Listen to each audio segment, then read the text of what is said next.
Lord, ket sika iti manguna iti amin nga decision mi iti panagbiag mi ken kastamot nga iti panangpadakkel panang aywan mi kani Marco ket iti guidance mo O Lord, iti guidance iti Holy Spirit mo O Lord.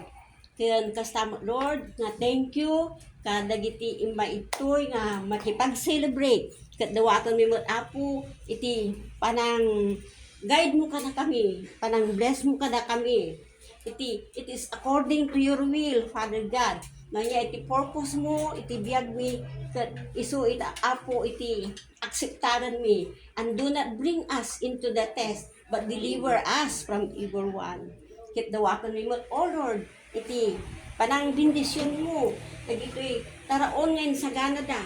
Ket dawaton mi Apo nga dagitoy nga taraon ket babaan ti panang bendisyon mo ket marinisan ket agserbi nga salun-at iti bagbagiri.